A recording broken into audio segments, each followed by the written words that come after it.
بسم الله الرحمن الرحيم الحمد لله رب العالمين الصلاة والسلام على سيد المرسلين وعلى آله وصحبه أجمعين۔ آج ہم نبی کریم صلی اللہ علیہ وسلم کی عبادات کے ضمن میں آپ کی جو دوسری عبادات تھیں، جس میں ہم کہہ سکتے ہیں کہ جو خاص مواقع پر صرف ہوا کرتی تھی، جس میں سورج یا چاند کے گرہن کا معاملہ ہے اور اس وقت نماز پڑھی جاتی ہے، اسی طرح استسقاء ہے، تو ان کے بارے میں آپ صلی اللہ علیہ وسلم کی کیا معمولات تھے، آپ کس طرح یہ نمازیں ادا کیا کرتے تھے؟ تو جب سورج گرہن ہوا نبی کریم صلی اللہ علیہ وسلم کے عہد میں، تو آپ تیزی سے نکلے گھر سے مسجد کی طرف جاتے ہوئے، اور اتنی تیزی سے اور اس میں ایسے حالت میں تھے، اضطراب کی کیفیت میں کہ اپنی چادر بھی پوری طرح نہیں اڑی تھی اور چادر بھی کھسکتی ہوئی آ رہی تھی۔ اور یہ جو سورج گرہن ہوا تھا یہ دن کے شروع میں ہوا تھا، جب سورج طلوع ہونے کے بعد 2-3 نیزے کی مسافت پہ اوپر ہوا تھا، تو آپ پھر آئے اور آپ نے 2 رکعت، پہلی رکعت میں آپ نے سورہ فاتحہ پڑھی، اس کے بعد لمبی سورت کی تلاوت کی اور جہری تلاوت تھی، اس کے بعد پھر رکوع، لمبا رکوع کیا، اور پھر آپ نے رکوع سے سر اٹھایا اور پھر دوبارہ تلاوت شروع کر دی۔ دوسرا قیام شروع ہو گیا جو پہلے قیام سے ذرا کم تھا، اور اس کے بعد پھر آپ نے یہ تلاوت کرنے کے بعد پھر رکوع کیا، اور اس طرح پھر آپ نے جو اس میں جو کیا تھا پہلی رکعت کے بعد بھی کہ آپ نے رکوع کیا تھا، رکوع کے بعد سمع اللہ لمن حمد ربنا لک الحمد کہہ کر، اور پھر آپ نے دوسرا قیام شروع کر دیا تھا، اور 2 کے بعد پھر آپ رکوع کیا اور سجدے میں گئے اور لمبا سجدہ فرمایا۔ اس کے بعد پھر اسی رکعت کے کے بعد اس میں بھی اسی طرح پھر آپ پہلی رکعت میں آپ نے 2 قیام کیے تھے، اسی طرح آپ نے یہاں پر 2 قیام کیے، اس طرح ہر رکعت میں 2 رکوع تھے اور 2 سجدے، اس طرح آپ کی جب 2 رکعت مکمل ہوئی اس میں 4 رکوع ہوئے اور 4 سجدے ہوئے۔ اور اسی نماز کے دوران اللہ تعالیٰ نے آپ صلی اللہ علیہ وسلم کو کئی چیزیں دکھائی تھی، جیسے آپ نے خود فرمایا کہ مجھے جنت اور جہنم دکھائی گئی، اور جنت کو دیکھتے ہوئے تو آپ نے یہ ارادہ کیا کہ جنت کی جو پھل ہیں ان میں سے کوئی چیز اٹھا لیں اور لوگوں کو دکھائیں، اور اسی طرح پھر آپ نے جہنم میں لوگوں کو عذاب میں مبتلا دیکھا، جیسے اس عورت کو جس کو بلی نوچ رہی تھی اور اس نے اس بلی کو کھانے پینے سے بند کیا ہوا تھا، باندھ کے رکھا اور اسے کھانے پینے نہیں دیا، یہاں تک کہ وہ اسی حالت میں مر گئی، تو اس کا عذاب دیکھا۔ اسی طرح عامر ابن مالک جس نے حضرت ابراہیم علیہ السلام کے دین میں تحریف کی تھی، اس کو دیکھا کہ وہ اپنی آنتوں کے ساتھ گھسیٹتا ہوا جہنم میں پھر رہا ہے۔ اسی طرح حاجیوں کے سامان چوری کرنے والا شخص، اس کو عذاب ہو رہا ہے۔ تو اس کے بعد پھر جب نماز سے فارغ ہوئے تو پھر آپ نے خطبہ ارشاد فرمایا، جس میں آپ نے فرمایا کہ ان الشمس والقمر آیاتان من آیات اللہ، کہ سورج اور چاند اللہ تعالیٰ کی نشانیوں میں سے 2 نشانیاں ہیں، لا یخسفان لموت احد ولا لحیاتی، اس کی نہ کسی زندگی کی وجہ سے یہ گرہن ہوتا ہے نہ کسی کی موت کی وجہ سے یہ گرہن ہوتا ہے، اور اگر تم اس کو دیکھو ان علامتوں کو تو پھر فدعوا اللہ وکبروا وصلوا، اللہ سے دعا کرو، تکبیر بلند کرو، نماز پڑھو، صدقہ کرو۔ یا امت محمد واللہ ما احد اغیر من اللہ ان یزنی عبدہ او تزنی امتہ،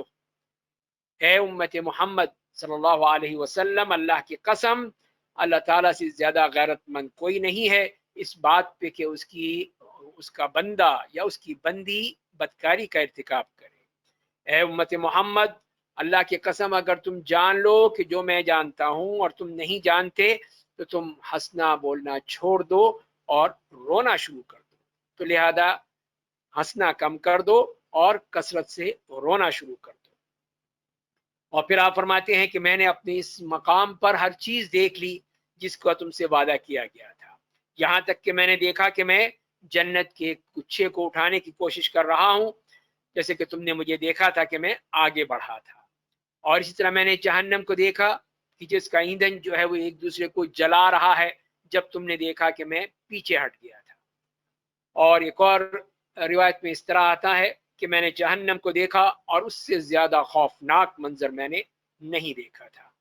اور اس میں جو اکثریت تھی اس جہنم میں وہ عورتوں کی تھی۔ تو پوچھا گیا کہ یا رسول اللہ کیوں، یہ وجہ کیا ہے؟ قال بکفرہن، تو آپ نے فرمایا کہ ان کی احسان فراموشی کی بنا پر۔ تو کہا کہ ایکفرن باللہ، کیا وہ اللہ تعالیٰ کا انکار کرتی ہیں، کفر کرتی ہیں؟ آپ نے فرمایا کہ نہیں۔ یکفرن العشیر و یکفرن الاحسان، کہ وہ شوہر کی احسان فراموشی کرتی ہیں اور اسی طرح جو بھی احسان کیا جاتا ہے اس کو بھول جاتی ہیں۔ اور اگر تم کسی کو بھی ساری زندگی تم اس کے ساتھ اچھا سلوک کرتے رہے، لیکن وہ تم سے کوئی چیز دیکھتی ہے تو یہ کہتی ہے ما رأیت منک خیرا قط، میں نے تو تجھ سے کبھی کو خیر پائی ہی نہیں ہے۔ اور پھر اسی طرح انہی خطبوں میں آپ نے یہ بھی فرمایا کہ مجھے یہ وحی کی گئی ہے کہ تمہیں قبروں میں عذاب ہوگا، فتنہ قبر ہوگا، اور یہ اس کی طرح یا فتنہ دجال سے قریب تر ہوگا، کہ تم میں سے جب قبر میں ہوگا تو اس سے کہا جائے گا کہ اس شخص کے بارے میں تم کیا جانتے ہو، یعنی نبی کریم صلی اللہ علیہ وسلم کے بارے میں۔ تو جو مومن ہے یا یقین رکھنے والا ہے وہ یہ کہے گا کہ یہ محمد رسول اللہ جاءنا بالبینات والہدى فعجبنا وآمنا واتبعنا، کہ یہ محمد رسول اللہ صلی اللہ علیہ وسلم ہے جو ہمارے پاس بینات یعنی کھلی ہوئی نشانیاں اور واضح دلائل لے کر آئے تھے، ہدایت لے کر آئے تھے، ہم نے ان کی بات کو قبول کیا، ایمان لائے، ان کی اتباع کی۔ تو پھر کہا جائے گا کہ نم صالحا فقد علمنا ان کنت لمؤمنا، تو اسے کہا جائے گا کہ اب تم آرام سے سو جاؤ، ہمیں معلوم تھا کہ تم مومن ہو، صاحب ایمان ہو۔ واما المنافق او قال المرتاب، اور جہاں تک کہ منافق کا تعلق ہے، جو شخص یا جو شک میں مبتلا ہے، وہ کہے کہ لا ادری سمعت الناس یقولون شیئا فقلته، تو وہ کہے گا مجھے نہیں معلوم، میں نے لوگوں کو کچھ جو کہتے ہوئے سنا وہی میں نے کہہ دیا۔ تو اس طرح پھر یہ نبی کریم صلی اللہ علیہ وسلم کی وہ خطبات ہیں یا وہ خطبوں کے مختلف اقتباس ہیں جو آپ نے اس موقع پر ارشاد فرمائے تھے۔ اس کے بعد آتے ہیں کہ جو دوسرا اس معاملے میں موقع آتا ہے وہ ہے استسقاء کا، کہ بارش کے لیے آپ کی دعائیں، تو اس میں بھی کئی قسم کے آپ کے طریقے ملتے ہیں۔ ایک طریقہ تو یہ ہے کہ جمعے کے دن ممبر پر خطبے کے دوران آپ نے یہ دعا کی کہ اللہم اغثنا اللہم اغثنا اللہم اغثنا اللہم اسقنا اللہم اسقنا اللہم اسقنا، تو یہ آپ نے نماز کے علاوہ یعنی نماز استسقاء ادا نہیں کی، صرف آپ نے جمعے کی نماز اور جمعے کے خطبے میں یہ دعا پڑھی۔ دوسرا طریقہ یہ ہے کہ آپ نے لوگوں سے کہا کہ ہم عیدگاہ میں جائیں گے اور وہاں پہ نماز ادا کریں گے، اور جب سورج طلوع ہوا تو پھر آپ تشریف لے گئے انتہائی تواضع کے ساتھ، انتہائی خشوع و خضوع کے ساتھ، انتہائی اپنے آپ کو اللہ کے سامنے پیش کرتے ہوئے، یہاں تک کہ جب وہاں پہنچے عیدگاہ تو وہاں پہ ممبر پر آپ تشریف لے گئے، اور پھر وہاں پہ آپ نے اللہ تعالیٰ کی حمد و ثنا بیان کی، تکبیرات بیان کی، اور وہاں پہ جو آپ نے خطبہ دیا اس میں جیسے کہ آتا ہے کہ آپ نے فرمایا کہ الحمدللہ رب العالمین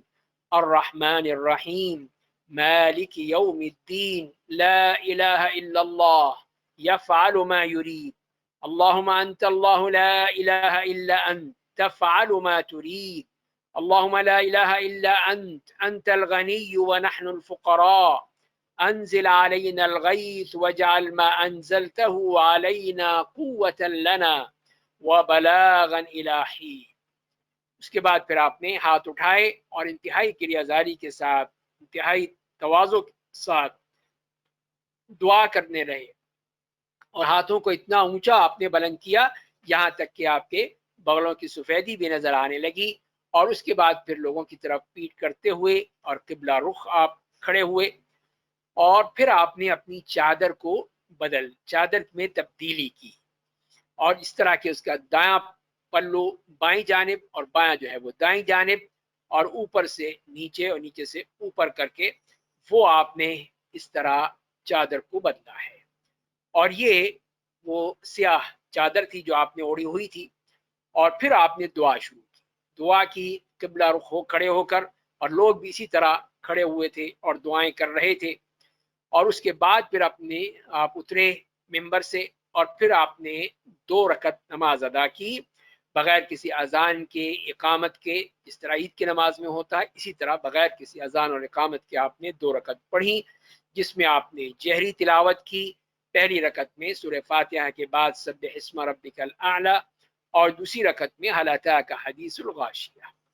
تو یہ وہ دوسری قسم ہے جس میں آپ نے استسقاء کی نماز باقاعدہ ادا کی اور خطبہ ارشاد فرمایا۔ تیسری شکل یہ ہے کہ آپ نے ممبر پہ ہی استسقاء کیا، لیکن جمعے کے دن نہیں تھا، جمعے کے علاوہ، اور اس میں بھی کوئی نماز کا ذکر نہیں آتا، صرف دعا کا ذکر آتا ہے۔ اور چوتھی شکل یہ ہے کہ آپ مسجد میں ہی تشریف فرما تھے کہ آپ نے دعا کی، ہاتھ اٹھائے اور اللہ تعالیٰ سے دعا کی کہ اللہم اسقنا غیثا مغیثا مریعا طبقا عاجلا غیر رائث نافعا غیر ضار۔ اور پانچواں طریقہ آپ کا یہ ملتا ہے کہ آپ نے زورا کے مقام کے قریب احجار الزیت جگہ ہے، وہ کہا جاتا تھا اس کو، وہاں پہ کھڑے ہو کر آپ نے دعا کی تھی، وہاں پہ آپ نے دعا فرمائی تھی۔ اور چھٹی روایت ہمیں یہ ملتی ہے کہ آپ نے بعض غزوات میں دعائے استسقاء تھی، اس لیے کہ اس میں مشرکین نے پانی پر قبضہ کر لیا اور کنویں سارے اپنے قبضے میں لے لیے، مسلمانوں کو سخت بھوک اور پیاس کا معاملہ ہوا اور بہت ہی سخت پریشانی ہوئی، تو کسی نے اس طرح کا یہ طعنہ دے دیا، اگر یہ واقعی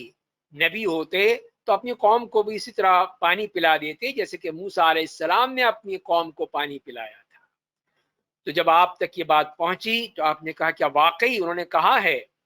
تو عسیٰ ربکم ان یسقیکم،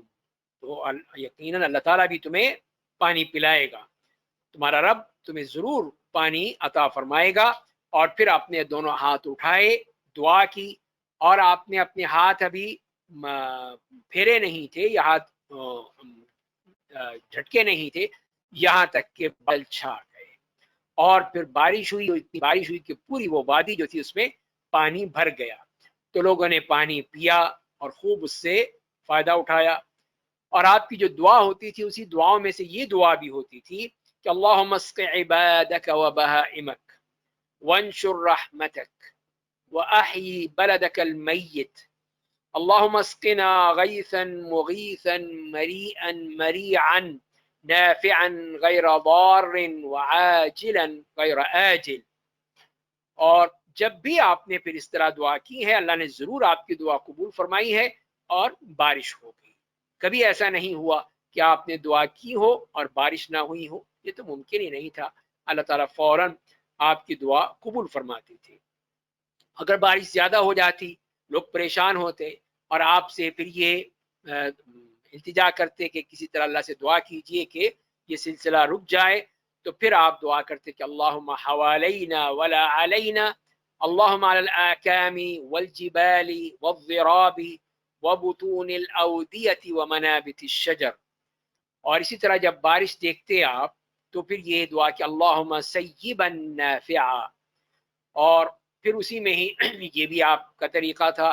کہ جب بارش ہوتی تو اپنے جسم کا کچھ حصہ جو ہے وہ ننگا کرتے اور اس میں پھر وہ بارش میں بھیگنے پسند کرتے تھے۔ اور جب آپ سے پوچھا گیا اس کے بارے میں تو آپ نے فرمایا کہ لِأَنَّهُ حَدِيثُ عَهْدٍ بِرَبِّهِ، اس لیے کہ یہ اپنے رب کی طرف سے ابھی ابھی یہ بارش نازل ہو رہی ہے۔ اس طرح نبی کریم صلی اللہ علیہ وسلم کا یہ طریقہ تھا جو کہ آپ نے اس طرح بارش کے سلسلے میں، استسقاء کے سلسلے میں کیا کرتے تھے۔ اب آتے ہیں ہم نبی کریم صلی اللہ علیہ وسلم کے سفر کے حوالے سے کہ سفر میں کیا کیفیت ہوتی تھی اور اس میں عبادات کا کیا معاملہ تھا، ان کو آپ کیسے ادا کیا کرتے تھے، تو وہ بھی ہمارے لیے اس میں بہت بڑا اسوہ حسنہ ہے۔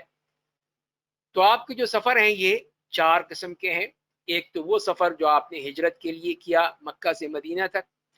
دوسرے وہ آپ کے سفر ہیں جو کہ جہاد فی سبیل اللہ کے لیے تھے اور وہ ان کی کثرت ہے، اکثر آپ کے سفر وہی اسی کے لیے تھے، اور تیسرا وہ سفر ہے جو کہ عمرے کے لیے کیا آپ نے، اور چوتھا وہ سفر ہے جو کہ آپ نے حج کے لیے کیا تھا۔ اور یہ بھی آپ کا طریقہ تھا کہ جب بھی سفر کی آپ کوئی ارادہ فرماتے تھے تو اپنی ازواج مطہرات میں قرآن دازی کرتے تھے، جس کا بھی نام نکل آتا ان کو ساتھ لے کر چلتے، اور لیکن حج کے موقع پہ آپ نے سب کو ساتھ لیا تھا، تمام ازواج مطہرات آپ کے ساتھ تھیں اور اس میں سب نے حج کیا تھا۔ اور جب بھی سفر کرتے تو آپ کی یہی عادت تھی کہ آپ شروع دن میں جلدی صبح میں نکلنے کی کوشش کرتے تھے، اور جب بھی نکلتے تو کوشش کرتے تھے کہ جمعرات کا دن ہو، اور اسی لیے کیا آپ نے یہ بھی دعا کی تھی اللہ تعالیٰ سے کہ بارک لامتی فی بکورہا، کہ ان کی صبح کو جلدی میں اے اللہ میری امت کے لیے برکت عطا فرما۔ اور اسی طرح یہی طریقہ تھا کہ جب کوئی لشکر بھیجا کرتے تھے، کوئی فوج آپ ارسال کرتے تھے تو ان کو بھی دن کے پہلے حصے میں ہی بھیجا کرتے تھے، اور سفر کرنے والوں کو بھی آپ یہی حکم دیتے تھے کہ اگر وہ 3 ہیں تو ایک کو اپنا امیر بنا لے، اور منع کرتے کہ اکیلا کوئی سفر نہ کرے۔ اور آپ نے یہی کہا کہ 1 سوار شیطان ہے، 2 سوار 2 شیطان ہیں، اور 3 جو ہیں وہ قافلہ ہے، اور ان کو پھر اس طرح آپ نے تلقین کی کہ وہ اپنے لیے ایک امیر بنا لیں۔ اور پھر آپ جب سفر کے لیے جاتے تو دعا کیا کرتے تھے، اللہم الیک توجہت وبک اعتصمت اللہم اکفنی ما اہمنی وما لا اہتم به اللہم زودنی التقوی واغفر لی ذنبی ووجہنی للخیر اینما توجہت۔ اور جب سواری لائی جاتی آپ کے پاس تاکہ آپ اس پہ سوار ہو جائیں تو آپ سوار ہوتے ہوئے یہی جب اس کے رکاب میں پاؤں رکھتے تھے اس پہ چڑھنے کے لیے تو اور پھر اس کی پیٹھ پر بیٹھ جاتے تھے تو یہی کرتے تھے کہ الحمدللہ الذی سخر لنا هذا وما كنا له مقرنین وإنا إلى ربنا لمنقلبون، اور اس کے بعد فرماتے تھے کہ الحمدللہ الحمدللہ الحمدللہ، اور یہ بھی فرمایا کرتے تھے کہ اللہ اکبر اللہ اکبر اللہ اکبر، اور یہ فرماتے تھے کہ سبحانک انی ظلمت نفسی فاغفر لی انہ لا یغفر الذنوب الا انت، اور یہ بھی آپ دعا کیا کرتے تھے کہ اللہم انا نسألک فی سفرنا هذا البر والتقوى ومن العمل ما ترضى اللهم هون علينا سفرنا هذا واطوِ عنا بعده اللهم أنت الصاحب في السفر والخليفة في الأهل اللهم إني أعوذ بك من وعثاء السفر وكآبة المنقلب وسوء المنظر في الأهل والمال۔ اور جب واپس لوٹتے تھے تو یہی دعا کیا کرتے تھے، اور اس کے ساتھ ساتھ یہ بھی کہتے تھے کہ آئبون تائبون عابدون لربنا حامدون۔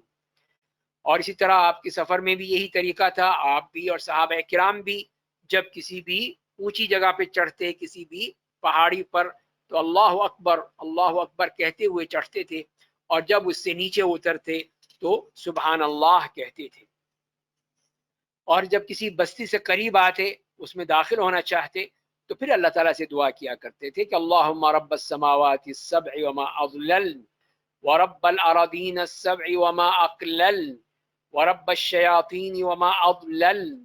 ورب الرياح وما ذرين أسألك خير هذه القرية وخير أهلها وأعوذ بك من شرها وشر أهلها وشر ما فيها۔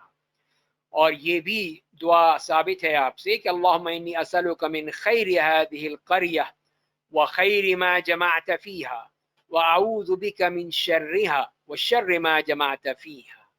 اللہم ارزقنا جناها واعذنا من وباها وحببنا الى اهلها وحبب صالح اهلها الینا۔ تو یہ آپ کا طریقہ کس طرح دعاؤں کے ذریعے سے ہی اللہ تعالیٰ سے ایک تعلق قائم رہتا تھا۔ اور پھر سفر میں بھی تو آپ کی جو 4 رکعت کی نمازیں ہیں ان کو قصر پڑھا کرتے تھے.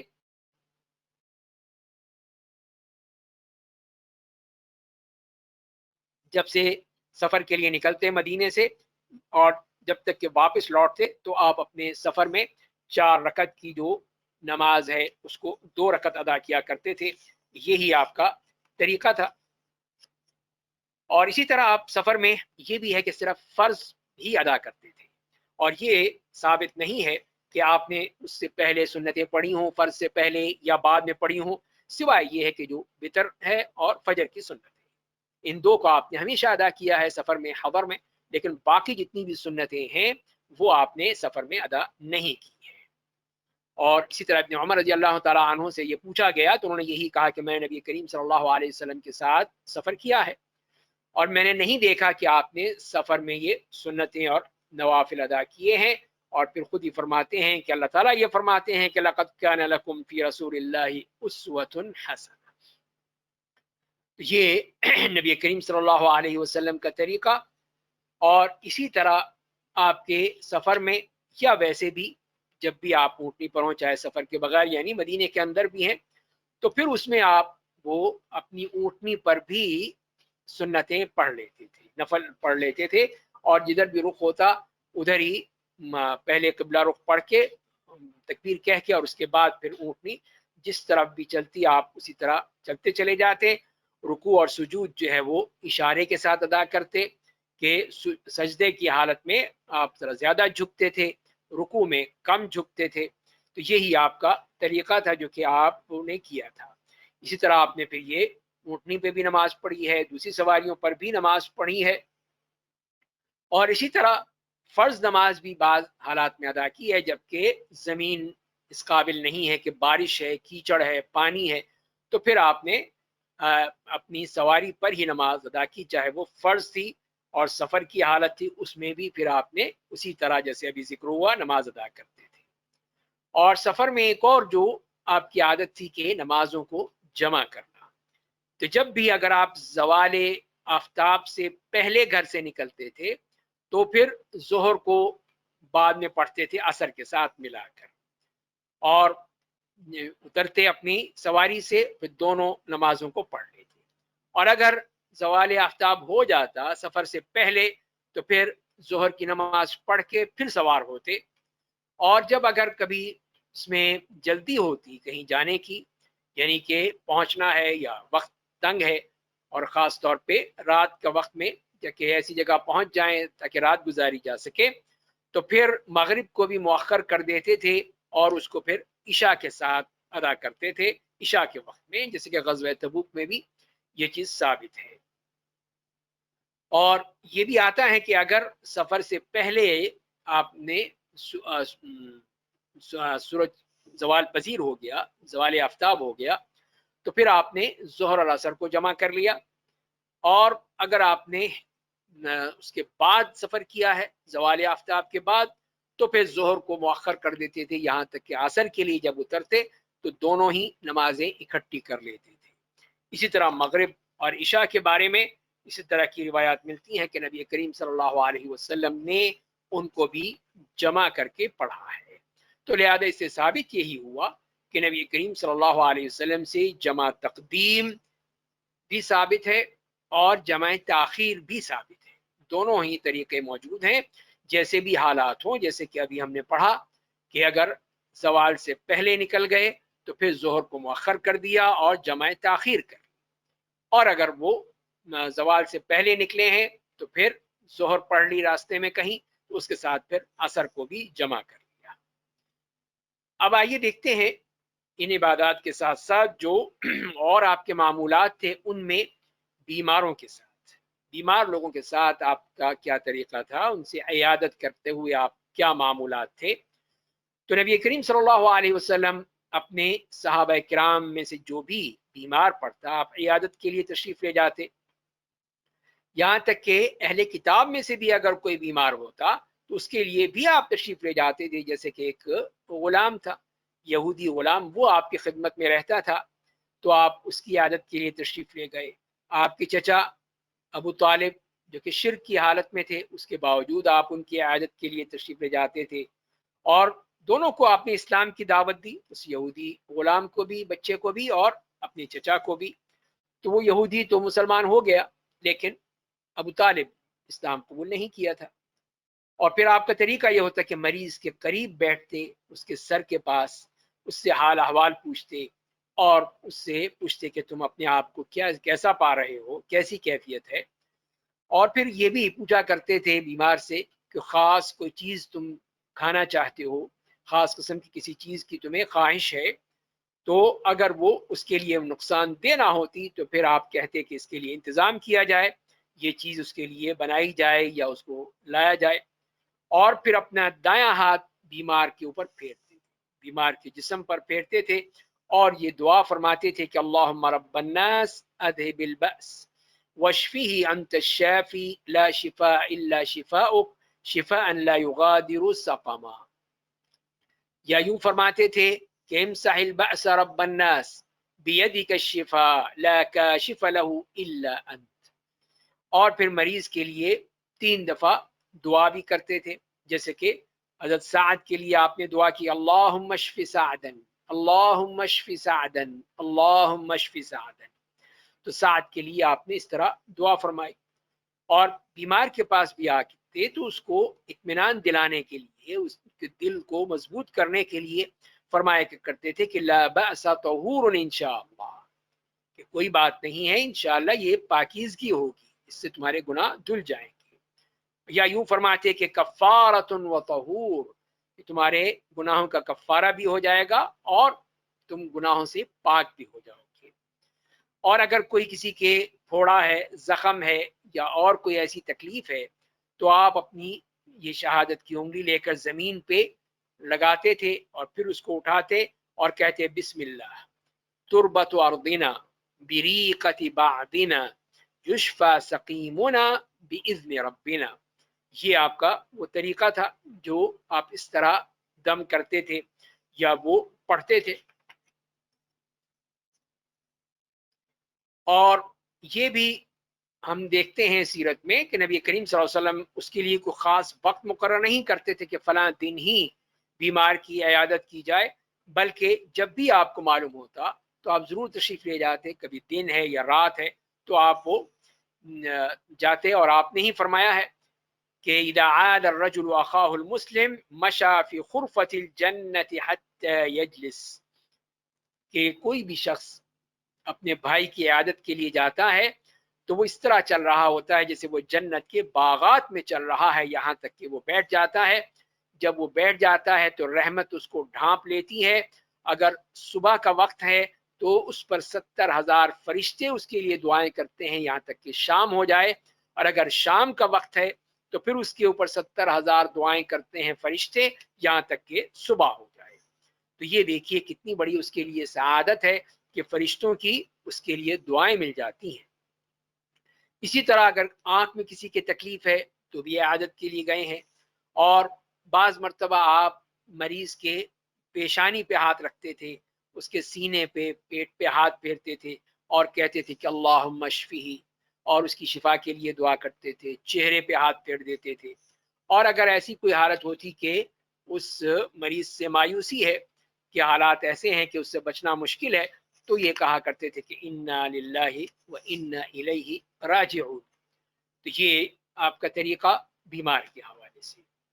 اور اس کے بعد جنازے کے معاملات بھی آ جاتے ہیں، تو ظاہر ہے کہ وہ کچھ لوگ اگر نہیں بچ پاتے بیماری سے تو ان کے لیے پھر جنازے کا معاملہ آ جاتا ہے۔ تو اس سلسلے میں بھی نبی کریم صلی اللہ علیہ وسلم کا طریقہ ایک مکمل طریقہ تھا، اور دوسری امتوں کے طریقوں سے بالکل مختلف اور انتہائی آسان اور اعتدال پر مبنی آپ کا طریقہ تھا، کہ جس میں آپ اپنے رب کے سامنے پوری طرح اس کے لیے انتہائی تواضع کے ساتھ، تضرع کے ساتھ، کریہ زاری کے ساتھ اس کے لیے دعا بھی کرتے تھے، اور نماز جنازہ میں خاص طور پر۔ تو آپ صلی اللہ علیہ وسلم نے اپنی امت کے لیے اس بات پہ تو سختی سے منع کیا کہ کسی قسم کی نوحہ گری نہیں ہوگی، کہ کہیں کپڑے پھاڑنا ہے، بالوں کو نوچنا ہے، چیخنا چلانا ہے، تو یعنی اس قسم کی کوئی چیز بھی اسلام نے اس کی اجازت نہیں دی ہے۔ انتہائی خاموشی کے ساتھ وہ میت کے ساتھ وقت گزارا جائے گا، اور اگر رونا بھی ہے تو وہ رونا جس میں آواز نہیں ہونی چاہیے، صرف وہ دل کا دکھ ہے، وہ غم ہے جو کہ انسان کو ہوتا ہے۔ اور اسی لیے آپ فرمایا کرتے تھے کہ تدمع العین ویحزن القلب ولا نقول الا ما يرضي الرب، کہ آنکھ سے آنسو بہتے ہیں، دل دکھی ہوتا ہے، لیکن ہم اپنی زبان سے وہی کچھ کہتے ہیں جو ہمارے رب کو راضی کرتا ہے۔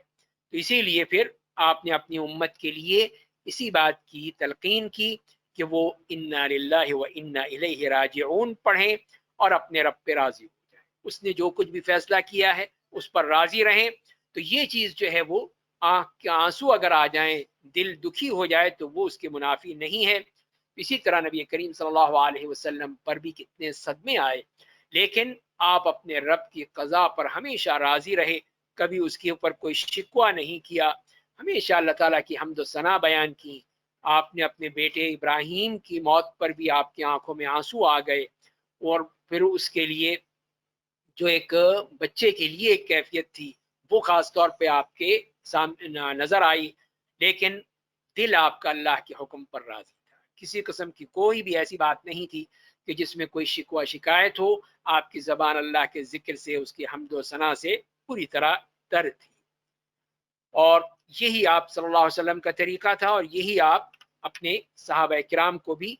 اسی کی تلقین کیا کرتے تھے۔ پھر آپ کا طریقہ یہی تھا کہ اس بات کی حکم دیتے تھے کہ میت کی تجہیز و تکفین میں جلدی کی جائے، جتنا بھی جلدی ہو جائے، اس کو نہانا ہے، اس کا غسل دینا ہے، اس کو خوشبو لگانی ہے، پھر سفید کپڑوں میں اس کو کفن دینا ہے، اور پھر وہ لایا جائے تاکہ آپ اس کی نماز جنازہ ادا کر سکیں۔ اور بعض دفعہ آپ کو بلایا جاتا تھا کسی بھی میت کے اس کی جان کنی کے عالم میں، اس وقت آتے تھے تو آپ وہیں پہ رہتے کہ جب تک کہ اس کی روح پرواز نہ کر جاتی، اور پھر اس کی تجہیز و تکفین میں بھی شرکت کرتے، پھر اس کی نماز جنازہ ادا کرتے، قبر تک لے جاتے۔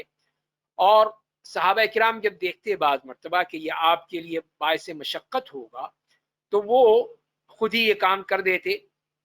لیکن نبی کریم صلی اللہ علیہ وسلم نے ہمیشہ یہی کہا کہ مجھے بتا دیا کرو، اس لیے کہ میری دعائیں ان کے لیے رحمت کا باعث ہوتی ہیں اور اللہ تعالیٰ کی طرف سے رحمت نازل ہوتی ہیں۔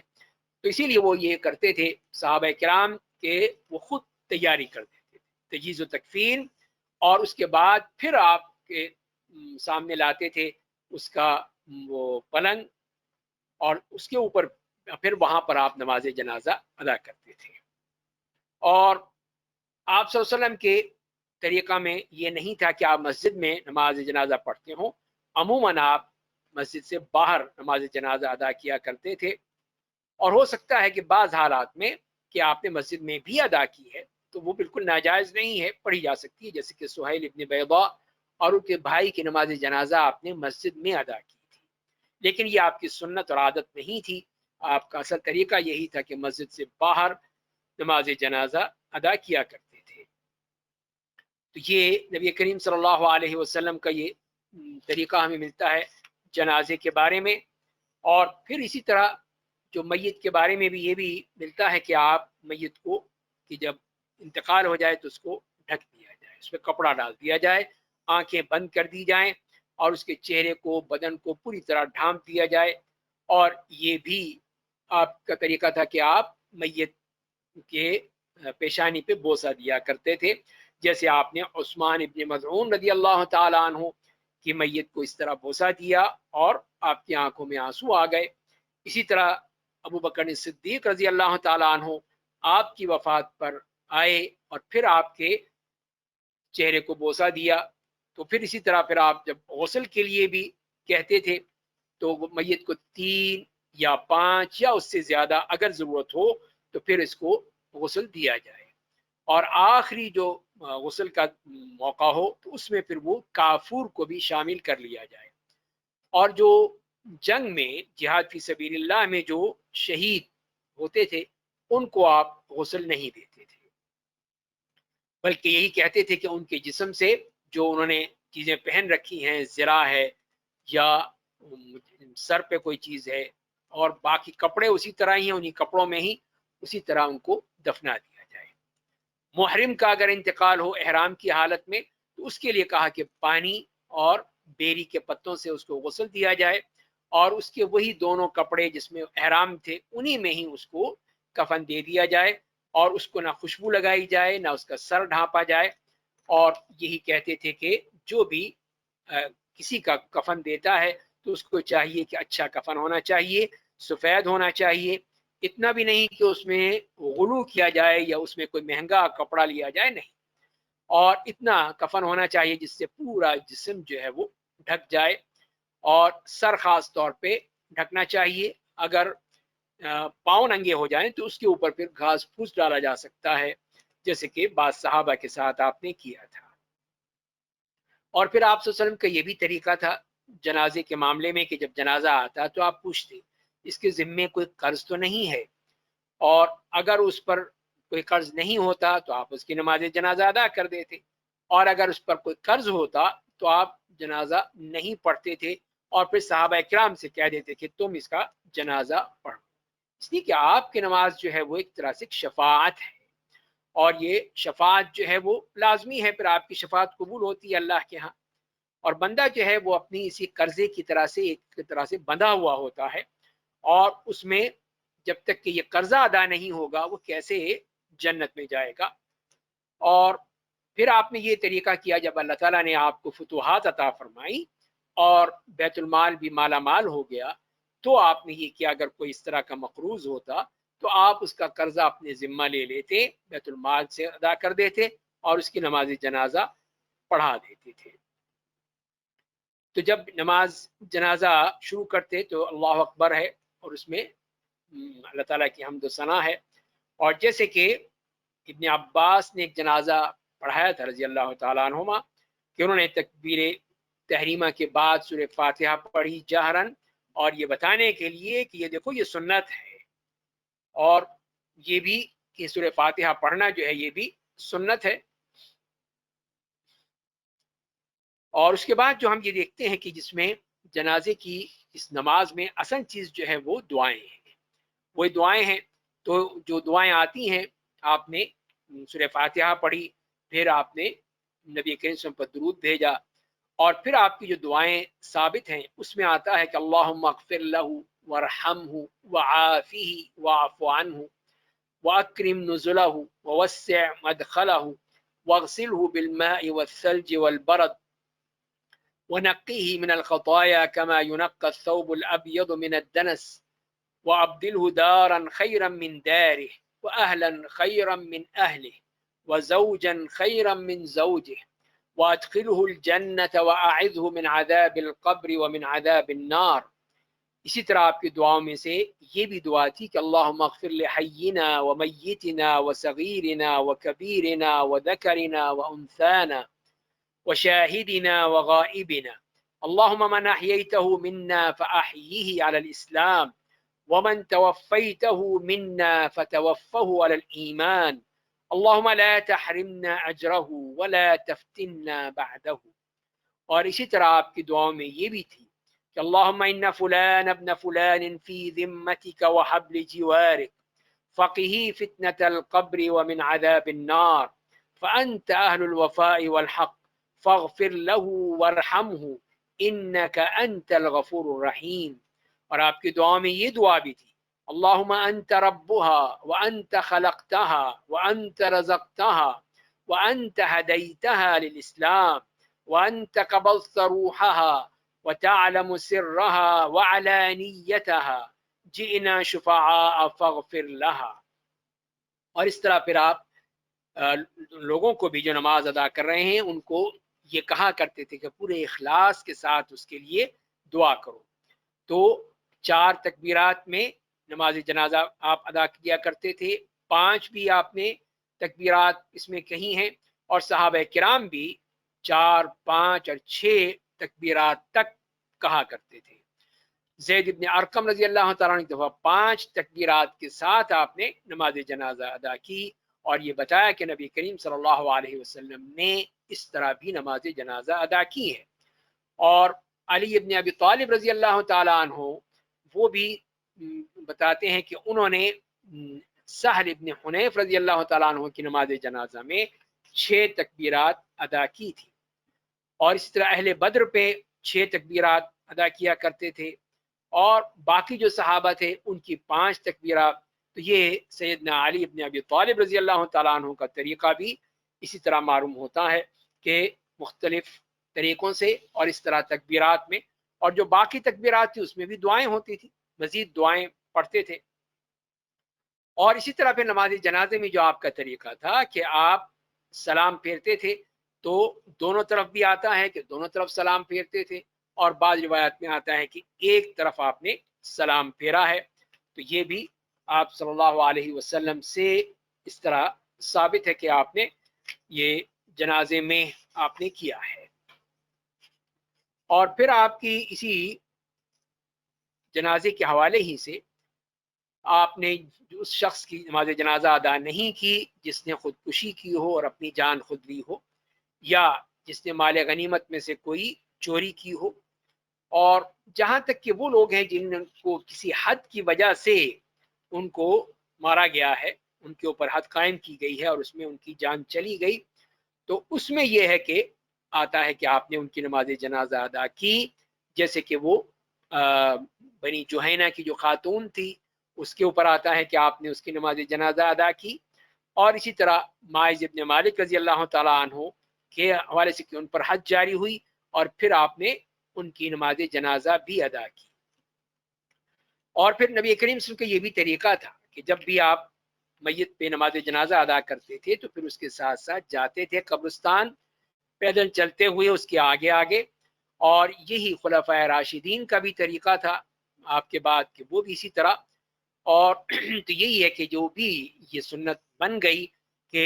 اگر وہ سواری پر ہے تو وہ پھر اس کو پیچھے چلنا چاہیے، جنازے کے پیچھے، اور اگر وہ پیدل چل رہا ہے تو اس کے قریب دائیں بائیں آگے پیچھے یا اس سے آگے یہ چل سکتا ہے، اور اس طرح یہ سنت اس کو بتایا گیا ہے۔ اور یہی وہ طریقہ ہے کہ اس میں نہ تو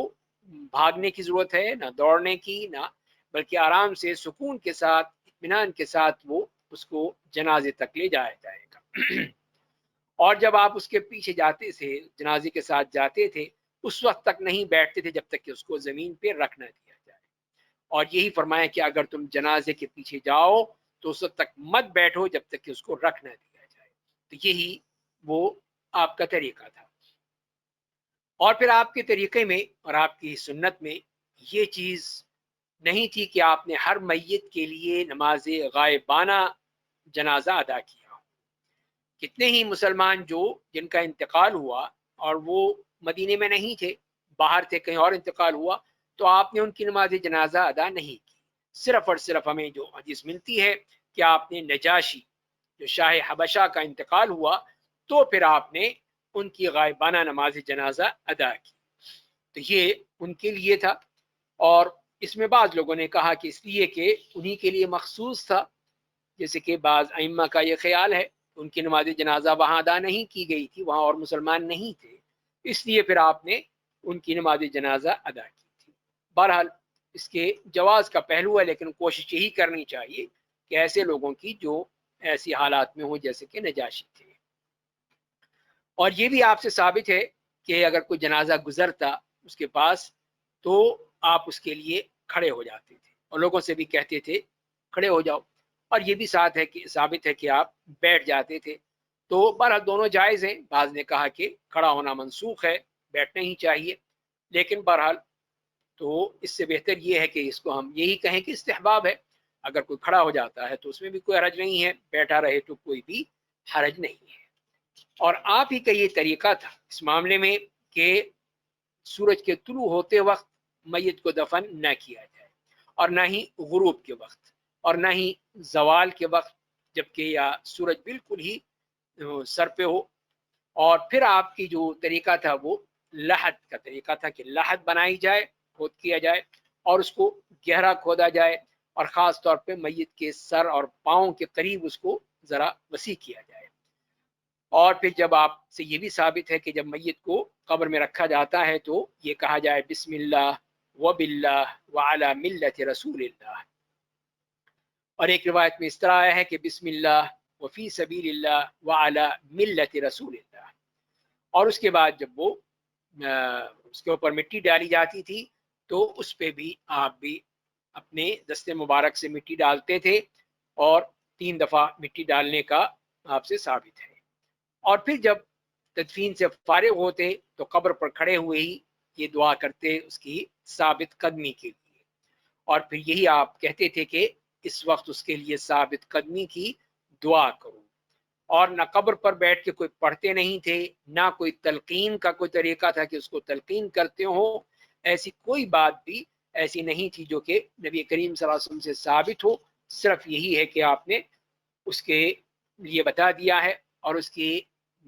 ثابت قدمی کے لیے دعا کرنے کو کہا گیا ہے. اور اسی طرح قبروں کے حوالے سے بھی نبی کریم صلی اللہ علیہ وسلم کا طریقہ بالکل نہیں تھا کہ قبروں کو اونچا بنایا جائے، پختہ بنایا جائے کسی پتھر سے، اینٹوں سے، اور نہ اس کے اوپر کوئی بلڈنگ یا کوئی چھت چیزیں بنائی جائیں، نہ اس کے اوپر کوئی اور اس قسم کی جیسے کہ قبے اور طرح طرح کی چیزیں بنائی جاتی ہیں. تو ان تمام چیزیں جو ہیں یہ بدعت ہیں، نبی کریم صلی اللہ علیہ وسلم سے کوئی ثابت نہیں ہے اور نبی کریم صلی اللہ علیہ وسلم کی سنت کے بالکل مخالف ہے. آپ نے تو سیدنا علی ابن ابی طالب رضی اللہ تعالیٰ عنہ کو یمن بھیجا تھا تو ان سے کہا تھا کہ کوئی بھی اس قسم کا کوئی بت ہو، کوئی تصویر ہو تو اس کو مٹا دینا، کوئی اونچی قبر دیکھو تو اس کو برابر کر دینا. تو یہی ہے نبی کریم صلی اللہ علیہ وسلم کی سنت کہ قبر کو اونچی قبر نہ بنائی جائے، نہ اس کو پکا کیا جائے، نہ اس کے اوپر کوئی تعمیر کی جائے، نہ اس پر کچھ لکھا جائے. اسی طرح پھر صحابہ کرام کی جو قبریں تھیں وہ نہ بہت اونچی تھیں اور نہ ہی بالکل ہی نیچی تھیں. اور اسی طرح نبی کریم صلی اللہ علیہ وسلم کی قبر مبارک بھی اسی طرح تھی. آپ کے دونوں صاحبین جو آپ کے ساتھ تھے ان کی قبریں بھی ایسی ہی تھیں جیسے کہ حدیث میں آتا ہے. اور اسی طرح نبی کریم صلی اللہ علیہ وسلم نے قبروں کو یا قبروں پر مسجدیں بنانا اور اس کو اس طرح کے مزار کی صورت دے دینا اس سے منع فرمایا. اور اسی طرح اس کے اوپر چراغ جلانا یا اس کے اوپر روشنی کرنا، ان تمام چیزوں کو سختی سے منع فرمایا، بلکہ کہا کہ جو بھی کرے گا وہ اس پر اللہ کی لعنت ہوگی. اور اسی طرح قبروں کی طرف رخ کر کے نماز پڑھنے سے یا ان کو باقاعدہ میلہ بنانا، بار بار آنا، ان سب سے منع کیا. خواتین کو قبروں پہ جانے سے منع کیا. اور یہ بھی آپ کا طریقہ تھا کہ قبروں کی اس طرح کوئی توہین نہ کی جائے، ان کے اوپر پاؤں نہ رکھا جائے، ان پر بیٹھا نہ جائے، ان کے اوپر ٹیک نہ لگائی جائے، اور اس طرح نہ ان کی تعظیم کی جائے کہ وہ بالکل ہی اس کو جیسے کہ مسجد ہے یا مسجد کی طرح ہے اور اس کی طرح نماز ادا کی جائے یا اس کو پوجا پاٹ کا ذریعہ بنا لیا جائے. ان تمام چیزوں سے آپ نے سختی سے منع کیا ہے. اور جب آپ آتے اپنے صحابہ کرام کی قبروں پر تو ان کے لیے دعا کیا کرتے تھے، ان کے اوپر رحمت کی دعا کرتے تھے، استغفار کیا کرتے تھے. اور پھر آپ جو وہاں پر پہنچتے تھے تو آپ یوں کہتے تھے کہ السلام علیکم اہل الدیار من المؤمنین والمسلمین وَإِنَّا إِن شاء اللَّهُ بِكُمْ لَاحِقُونَ نَسْأَلُ اللَّهَ لَنَا وَلَكُمُ الْعَافِيَةَ. تو یہ آپ کی وہ ان کے لیے سلام اور پھر وہ دعا تھی، اور یہی آپ کا طریقہ تھا. تو اسی طرح پھر جو بھی میت ہوتی تو اس کے لیے یہ دعا کرتے تھے، رحمت کی دعا ہے، استغفار ہے اس کے لیے، لیکن مشرکین کے لیے نہیں. جو مشرک ہے اس کے لیے اس قسم کی کوئی دعا نہیں ہے. یہی نبی کریم صلی اللہ علیہ وسلم کا طریقہ تھا. اور جو میت کے گھر والے ہیں ان کے لیے بھی ان کے لیے تعزیت، تو یہ طریقہ نہیں تھا کہ تعزیت کے لیے لوگ جمع ہوں، قرآن پڑھا جائے، تلاوت کی جائے، نہ قبر پر نہ کہیں اور. یہ سب چیزیں لوگوں نے بعد میں بنا لی، صرف تعزیت کے لیے تشریف لے جاتے تھے. اور یہی آپ کا طریقہ تھا کہ انتہائی سکون، رضامندی، اللہ تعالیٰ کی جو قضا ہے، اللہ تعالیٰ کا جو فیصلہ ہے اس پر پوری طرح راضی رہتے ہوئے، اللہ تعالیٰ کی حمد و ثنا بیان کرتے ہوئے اور انا للہ و انا الیہ راجعون پڑھتے ہوئے یہ آپ کی تلقین کرتے تھے، بتاتے تھے. اور کسی قسم کی ایسی چیز جو کہ اللہ تعالیٰ کے اس حکم کے خلاف ہو تو وہ آپ نے نہیں کی، اس سے آپ نے سختی سے منع بھی فرمایا اور کسی کو اجازت نہیں دی. اور پھر نبی کریم صلی اللہ علیہ وسلم کے طریقہ یہ تھا کہ اہل میت کو کھانا بنانے سے، کھانا پکانے سے منع کر دیتے تھے،